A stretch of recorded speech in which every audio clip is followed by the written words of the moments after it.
Sudah datang, aku tidak akan membiarkanmu pergi. Bab 634. Berkata bahwa Carson jatuh dari langit karena dia benar-benar meluncur dari atas rumah.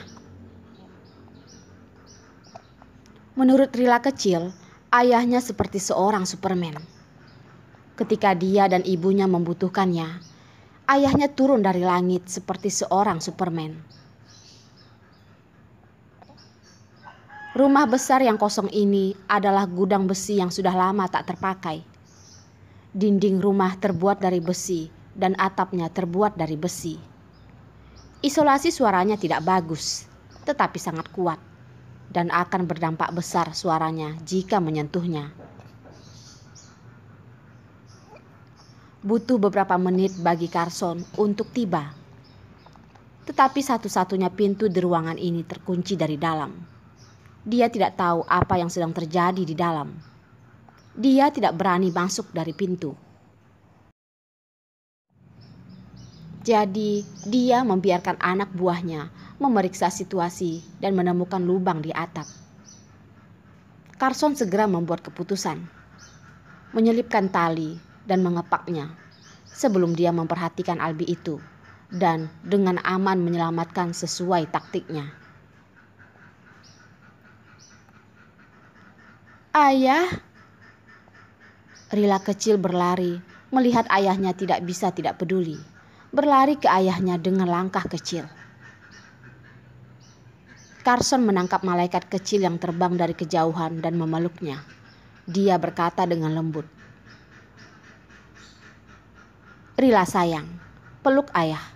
Tutupi telinga dengan tangan. Kamu tidak boleh menguping. Kamu tidak boleh mengintip." Selanjutnya, Carson harus membersihkan Albi. Adegan itu pasti berdarah dan mengerikan. Tetapi dia ingin melindungi putrinya, sehingga dunia putrinya masih murni dan indah. Jadi dia tidak bisa membiarkannya melihat sisi darah ini.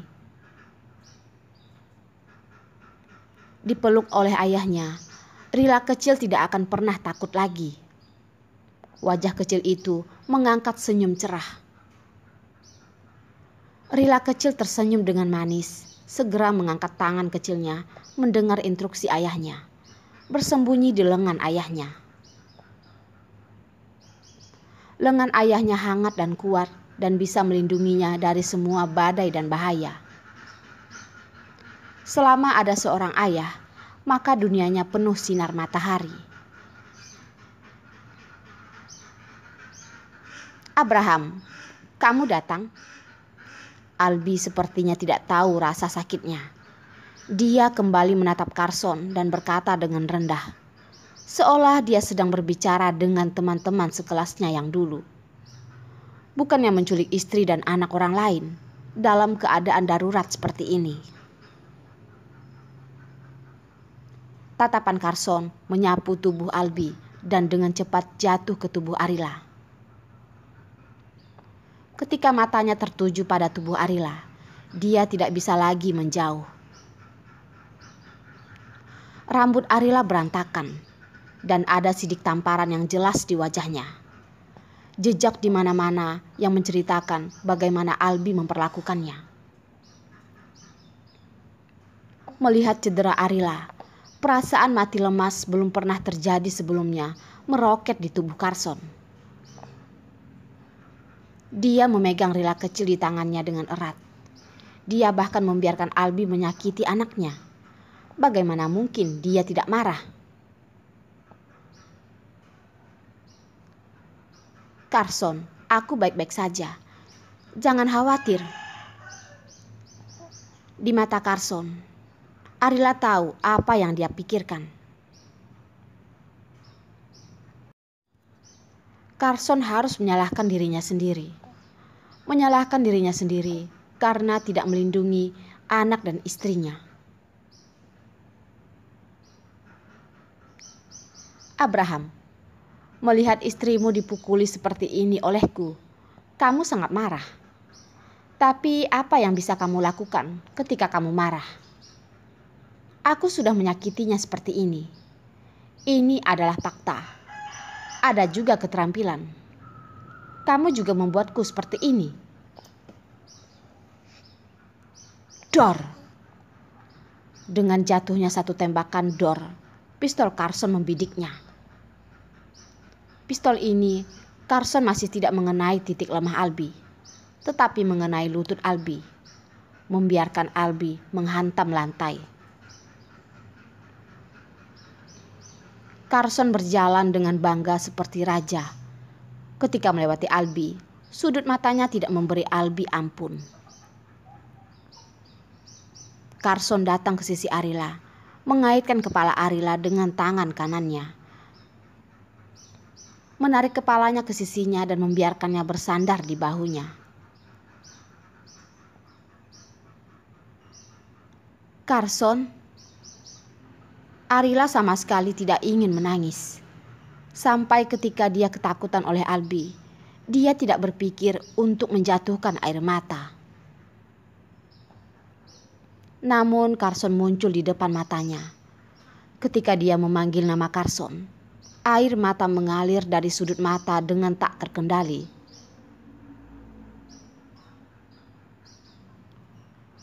Carson, kupikir aku tidak akan pernah melihatmu lagi.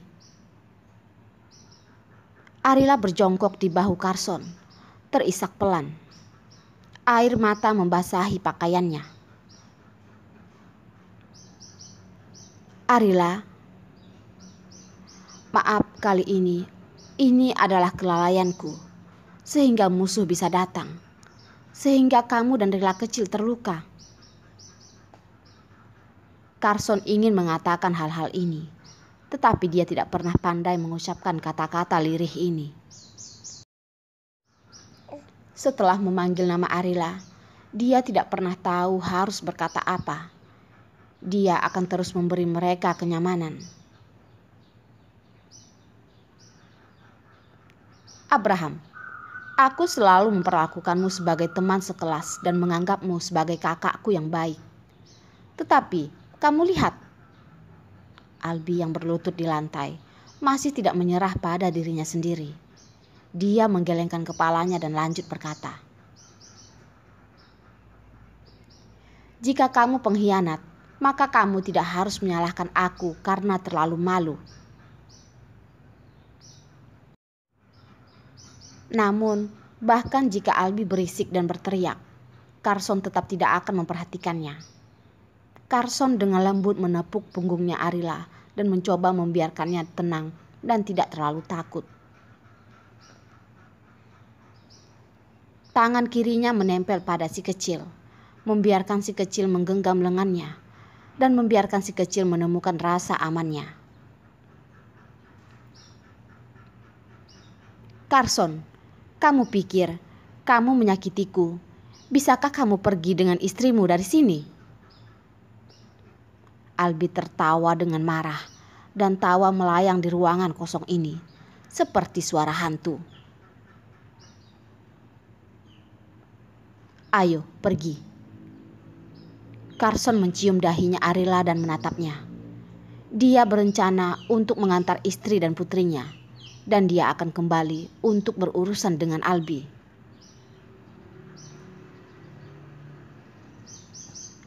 Abraham, kamu mau pergi? Kalian coba dan lihat apakah kalian bisa keluar dari sini. Tidak peduli apa kata Albi, Carson tidak ingin mendengarnya. Dan akhirnya Albi marah. Dia menangkap dua orang paling penting untuk Carson sebagai sandera. Bukankah seharusnya Carson mematuhi instruksinya? Mengapa situasi saat ini benar-benar berbeda dari yang ia harapkan? Dia berkata begitu banyak, tetapi Carson mengabaikannya. Tapi itu tidak masalah. Bahkan jika situasinya berbeda dari yang ia harapkan, dia masih bisa membiarkan Carson meninggalkan hidupnya di sini. Albi terus tertawa dengan liar dan berkata, Carson, Karena aku membiarkanmu datang ke sini, aku tidak pernah berpikir untuk membiarkanmu tetap hidup. Selama kau mati, maka semuanya bisa berkembang seperti yang aku harapkan.